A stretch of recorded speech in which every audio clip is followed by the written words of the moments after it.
Welcome back to the pit of filth. Well, I have got about 3 or 4 different projects on the go now. So much for getting on with the beautiful chronograph kit.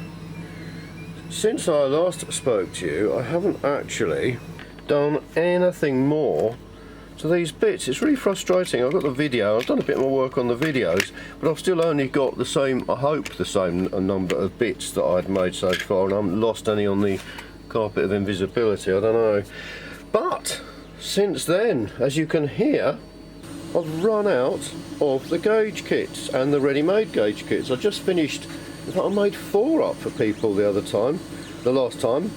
Always happy to help you achieve your specialist requirements, so I made one of these recently which had Christmas wishes, I can't remember what it is, with a green arm, a green pointer for someone, so that's nice. And printed a load more bit, cut out all the gears for another 9, I don't know why it's 9.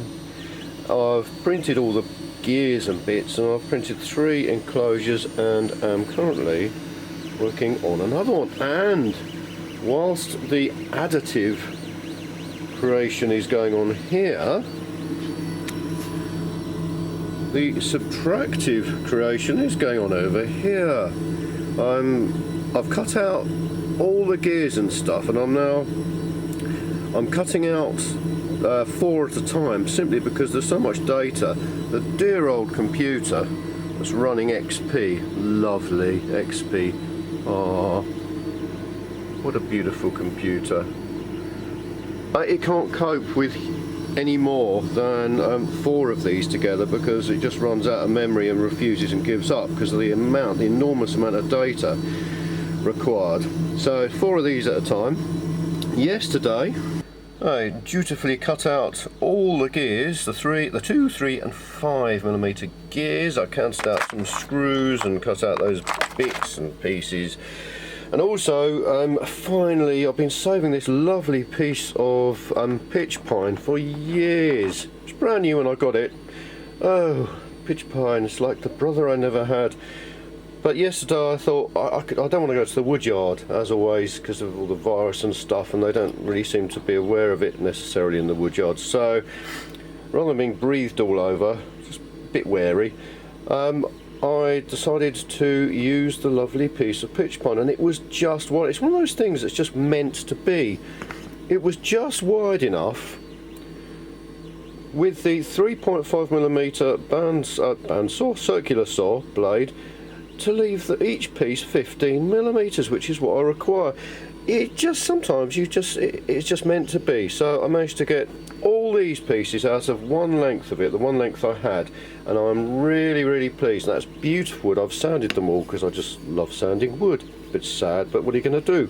So they're all ready. You need to drill them, pilot drill the holes and all that. So that's what I'm doing. Some more Munson rings, lovely. So I'll get on with all this as quickly as possible, because I've got people asking me when the next lot of Nempnett Thrubwell kits are going to be ready. I couldn't believe that they sold out, I think within about 7, 8, 9 days. Absolutely incredible. I think they make quite a good Christmas present. I know I'd like to receive one. How kind. Also would make a nice Christmas present if I can get my finger out, and I really don't see how there's going to be time to get this done for Christmas. I will make it my priority to get this done, because there are a lot of people wanting this kit as well. It's so nice to be popular, it's amazing. I really didn't expect, you know, this to be so busy, to sell so much stuff. I had stock loads of bits and pieces and they all just went, which is great, don't get me wrong, but I wasn't quite expecting. I thought 20 Nempnett Thrubwells, no problem, that'll last for ages. Amazing. So thank you very much for all continued support. Oh, and just one thing, not a rant, but don't click on any Etsy shop ads that you see on social media. So if you're looking on Facebook or something and you see an advert for a shop on Etsy, don't click on it. If you do, that shopkeeper will be charged between 12 and 15% additionally on top of the fee that Etsy already charges. It's a new rip-off thing, because obviously they're not managing to extract quite enough money from all the small independent shopkeepers that make nice craft things. if you do see something you want, and I have put this into practice myself, just look at the name of the shop on the Etsy advert, and then go to Etsy and find the shop there, and then when you buy something, that shopkeeper will actually save 12 to 15%. They'll get that much more of the payment rather than greedy Etsy taking it. Or there's something else still festering gently, but I will say no more. Just don't click on Etsy ads. I thank you very much. Well, I've done some more tidying. I was so thrilled with that bit that I did this bit. Most enjoyable. I'll move on a little bit later. Whilst working this morning, I think I'm going to try and carry on watching Official Secrets on my LG telly. Life is good. It might be if you're a bat, but the sound on this is absolutely dreadful. Smart telly. They don't tell you on the adverts that, in fact, you can't, it's unusable without a sound bar that they happen to sell. And also handily, because the last telly I had, before it packed up, I used this lovely stereo surround sound cinema amplifier. It was brilliant, so I could hear whatever I was doing in the extension. But the wonders of modern technology and all that, there's no audio output at all from this telly. There's an optical audio output, obviously that's not compatible with anything I've got, but no other way to get the sound out. I'm almost thinking about opening it up and wiring it in myself. The thought of paying an extra 60 quid for the cheapest soundbar that you can get, it just galls me when I've got speakers and amplifiers and everything. Anywho, because the sound really is rubbish. You cannot hear, you have to have it turned up to 100 usually, and then you can just about hear voices, but any music and it completely, then it's too loud. It's absolutely ridiculous. Look, see what I mean? That's 100. That's absolutely ridiculous. Useless sound.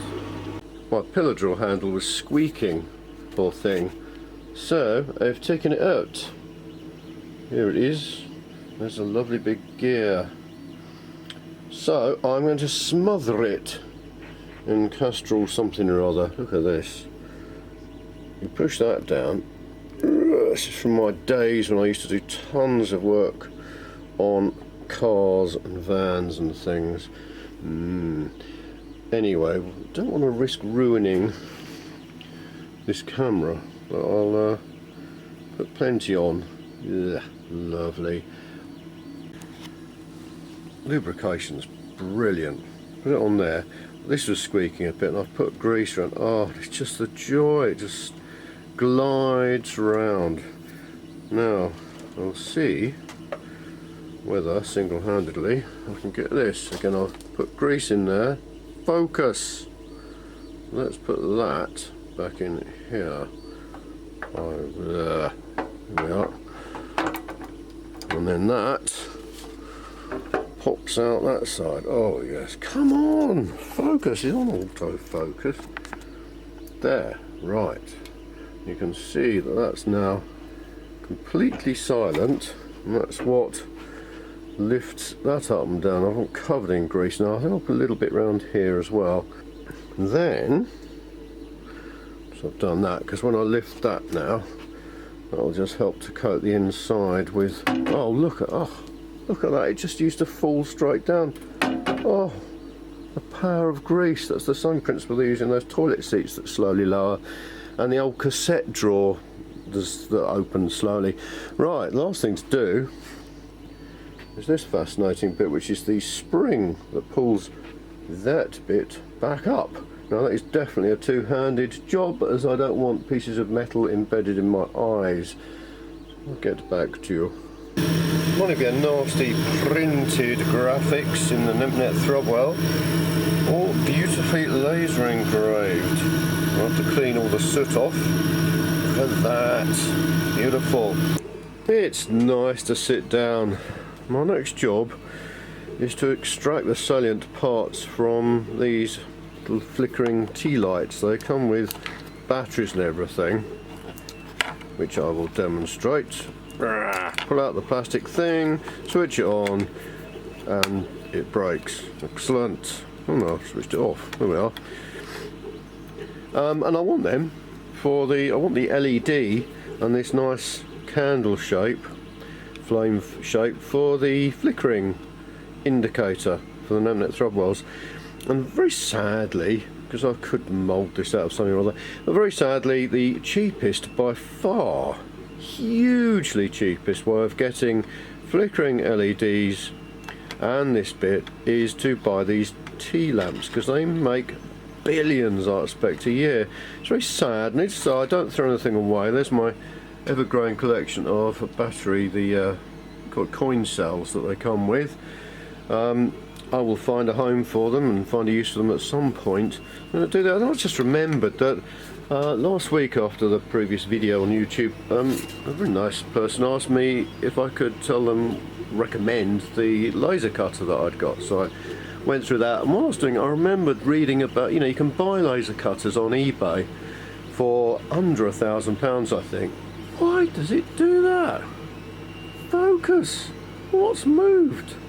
Nothing. It's got nice black and whatever contrasty things to focus on. Focus. I can't remember what I was saying now. Oh yeah. And when I was looking at getting a laser cutter, I was thinking, oh, perhaps I should look at that. And I did lots of research and things, but the consensus of opinion was health and safety didn't really exist. There's no interlocks. You can open it and stare at the beam if you want. Do your own laser eye surgery. And they weren't that well built and other things, but the consensus of opinion was, yeah, if you want to build your own laser cutter and you want a nice cheap collection of fairly good quality bits, then Bob's your uncle, that's the way to do it. Buy one of these really cheap ones online from China. And something, you know, I can't remember what point I was trying to make. It's nice to sit down again anyway. And I'll get on and take these to pieces. It's a funny old world though, isn't it, when it's cheaper, and believe you me, I've looked, because I don't like doing this sort of thing, but it is so much cheaper to buy ready-made tea lamps with battery, pen cell, coin cells, a switch, bits of metal, plastic, all sorts of stuff, than to buy flickering LEDs. Even, that's right, because I could easily make some sort of little flame effect. But I even found it was going to cost 4 or 5 times as much as these do to just buy a flickering LED. Absolutely ridiculous. Anyway, I'll get on and dismantle these. Right, just assembling the flickering flame effects. I've got them there. There's one that the last one to test. And I don't think I've ever mentioned this, but they are absolutely incredible, these flickering LEDs. I think, oh well, you know, connect something up and it'll flicker. But no, electronics doesn't work like that. If you want some sort of random flicker, like you would have with a flame, you can't create it simply. And what I found someone on YouTube, and it was a long time ago, and I can't remember it, but you might find it if you do a search. In fact, on the top of the LED, there's a very small integrated circuit, or microchip. There's a very small microchip. And inside it's got whole loads and loads of random numbers stored, and it runs through them and somehow decides which one to switch on and when to switch it off and when to put the half voltage or whatever. It's absolutely amazing. So you just switch it on and you think, oh yeah, it's a flickering LED, and you don't realise that there's a little microcontroller in effect on the top of the LED, just beside the actual light emitting diode bit, that is reading off random numbers and controlling the brightness of the LED. Absolutely incredible. This is fantastic. In the past I have been drilling out these knobs, these turned beech knobs with a spigot on the back, on the lathe, thinking, well, you fix that on the lathe, you're going to be able to drill that hole absolutely perfectly centered. But it regularly didn't work. I think out of 20, because I'm making these for the next Nempnett Thrubwell kit, I would probably throw away 10 or something, because if this wasn't completely centered, I just couldn't bear the thought of putting it into a kit. So then last time, if you'd watched that video, I realised that using the wonderful V-block to guide it. So once it's centered, you just hold that on there. You can even twist it round and check you've got the hole in the middle. Drill it through on the pillar drill and they are perfect. I'm absolutely thrilled. It's one of the great things about making, each time I make another 20, well it's 20 now, each time I make another 20 kits, just improving things to make it that much more fun. Right, what I'm trying to get at, here we are. This is how I ended up centering it, because each knob is 25.8 millimeters, so a 25mm thingy drill, forcing a bit, and wrapped some insulating tape around it until it was exactly 25.8, and then put that in the pillar drill, got it all lined up with a V-block, clamped it down, took that one out, put the 4.1mm drill in. Bob's your uncle. I can't tell you, I think this is going to be the next 80, no whatever, I've made 60 so far, another 20 on that, and the first 60 I've wasted so many knobs, so that's a real step forward. And another benefit, another development, filling these little bottles with PVA glue. In the past, again, I was using the big bottles of Evo Stick, but the dispensing knob on these, the dispensing thing on these is just smaller than the hole in here. So what would happen was it would all get clogged with glue, every other one, and then all the glue would bubble up because the pressure would build up and there'd be a seal, and it was, oh, such a pain. So look at that. This time a piece of heat shrink tube, as it happens, was exactly the right size. Take that to the end of the nozzle, and again it turned a rather unpleasant job, really enjoyable job. So I've got all the polish containers filled and the sticky labels and the PVA. I'm about to start cleaning the engravings to get the soot off, and oh, there's my phone. This is why I do apologise. Sometimes I don't get back to people immediately because, unlike lots of people with smartphones, I've got a lovely old Nokia, the most basic phone you can get. This time I've even left the protective film on the screen simply because it annoys people as it starts peeling off, but also protects the screen. Fantastic. I think I'll get some sellotape and put it around it when that peels off too badly. It's lovely when your children get really infuriated because you haven't peeled this off. Excellent. There are 20 flickering LED lamps, like you saw. All the pumps wired up. I've even come up with a much improved, better way, bearing the wires, the ends of the wires, and tinning them. Just by basically holding them together and doing sort of 10 at a time, it does make such a difference. So I've got those green ones ready for the switches, the rotary on and off switch, which sadly the supplier has said they haven't got in stock, even though they said they had on the website. Never mind. Once I've hopefully heard back from the nice clock man, who again I haven't been able to get in touch with this time, that's a pendulum clock movement, but I need to get the 20 clock movements, the trigger movements for the Nempnett Thrubwells, and he hasn't got back to me. So he might have gone away, which is a bit frustrating because he is usually absolutely spot on. I send him an email and he sends me 20 sort of the next day, which is brilliant. So fingers crossed. Oh, and there's the 20 more wooden parts cut out on the laser yesterday. It's very enjoyable. You put a nice film on and don't have to give it that much thought. You can just get on with it. Another box has arrived. It's just like Christmas. Oh, it is. Hey. Another 100 vinyl gloves. Powder free, or whatever you call them. Because I realised I'd only got about 11 left. So, these things that go into putting a kit together. It's nuts. This is something I need to work on because I've got my lovely big container of